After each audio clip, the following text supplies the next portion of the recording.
Good morning, students. So, in yesterday's class, we spoke about the lawmaking procedure, legislature, and how laws are executed.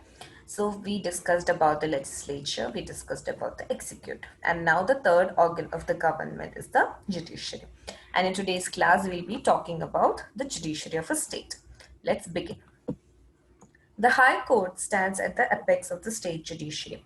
So remember, in the very first civics class, I spoke to you about the three-tier system of judiciary that we have in India.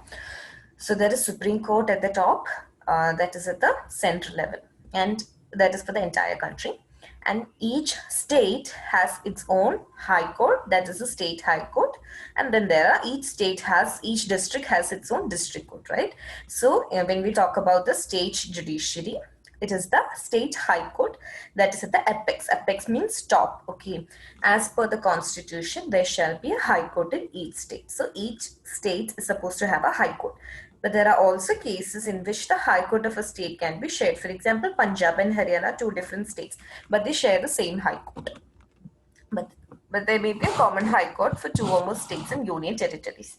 The state high court consists of a chief justice. So any court that you're talking about, there should be a chief justice, and such as the judges as the president may appoint from time to time if necessary. So it is the president of India who appoints the chief justice of high courts in consultation with the Chief Justice of Supreme Court. Okay, the number of judges in the high courts is not uniform and fixed. So there is no particular number saying that only these many number of judges should be there in a high court. It is not uniform. It can change from time to time. The President appoints a Chief Justice of High Court in consultation with the Chief Justice of India and Governor of the state. So, for example, when the President has to appoint the Chief Justice of Tamil Nadu, he will consider the opinion of the Chief Justice of Supreme Court, and he'll also ask the Governor of Tamil Nadu, see, whom should I appoint? So, the Governor of Tamil Nadu will have more knowledge about the state, and he will be knowing who is perfect for the state, whereas the Chief Justice of Supreme Court will know who is the best person from the field of law in Tamil Nadu, right? So both their opinions will be taken into consideration by the president while appointing the Chief Justice of a High Court. A judge of High Court must have the following qualifications. He must be a citizen of India, no doubt in that, right? You have to be a citizen of India. He must at least have 10 years experience as head of the judicial office in the territory of India. So he should have been a district judge or any head of any judicial office in the in any territory of India. He must have at least 10 years experience as an advocate. So not just as the head, also as an advocate, he should have completed a minimum of 10 years. A judge of high court holds the office until he completes the age of 62. So the retirement age for a judge is 62. A judge of the High Court can be removed from office only for proven misbehavior or incapacity, and only in the same manner in which a judge of the Supreme Court is removed. Okay, so we spoke about the no confidence motion and how ministers can be removed, right?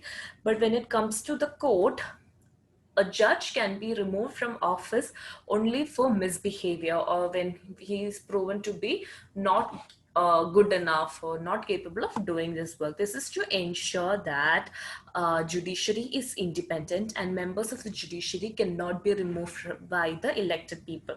Just imagine the government does something bad and the court, puts a case on them or makes a judgment saying this is wrong, and the government gets angry. What if they pass a no confidence motion? Then the judiciary will not act upon the actions of the government.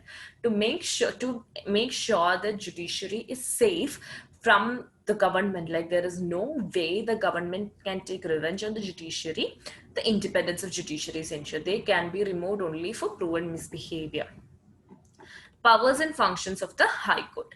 The High Court has been empowered to issue writs of habeas corpus, mandamus, prohibition, certiorari, and quo warranto for the reinforcement of fundamental rights and for other purposes. So these are things mentioned in these are called writs. These are orders made by the court. You don't have to know what are these things at this point, but just remember that the High Court has the right to issue writs. Okay, WRITS, writs. Every High Court has a general power of superintendence over all the lower courts and tribunals within its jurisdiction, except military courts and tribunals. So the High Court of Tamil Nadu will be in a higher position over all the district courts of Tamil Nadu, right? And all the other tribunals, there'll be different tribunals like environmental tribunal, there'll be many tribunals like that. Tribunals are nothing but a judicial organ that will look into matters, okay? Except military courts and tribunals. Military courts and military tribunals are different altogether. They will not come under the High Court. If a case is pending before a subordinate court and High Court is satisfied that it involves a substantial question of constitutional law, it can take up the case and decide itself. Okay, so just imagine in a district court like in Chennai court, a particular case is pending, and the High Court of Tamil Nadu feels that okay, this is an important case, then the High Court can intervene and make a decision, because the High Court is more powerful than the district court. The High Court controls all the subordinate courts in the state. We already spoke about that. Like the Supreme Court, the High Court also acts as a court of record. So whatever decision made by the Supreme Court, it will apply to the High Courts as well. Similarly, whatever decision is made by a High Court on a particular case, it can be used for reference by the district courts. For the purpose of judicial administration, each state is divided into a number of districts, each under the jurisdiction of a district judge. So we already spoke about the district courts and district judges, right? The district court judges were appointed by the governor. So High Court judges appointed by the president, district court judges appointed by the governor. In the exercise of the above mentioned power, the High Court enjoys full power and freedom to act within its jurisdiction. So the High Court has all the power to act and do whatever it wants because it's more powerful than the district. The constitutional safeguards have ensured its independent working. This is just to make sure that even when the government is corrupt, the judiciary will have the power and independence to question the government. Imagine if the government had the right to remove the judges out of office. So judges would always be scared of the government, and they'll not say anything against the government. Only because the judiciary is independent and is not under the control of the government, they are acting independently. Thank you for watching the video. Please read your textbook after this and fill the Google form that Miss will be sending after you watch this video. See you in class at 7 o'clock.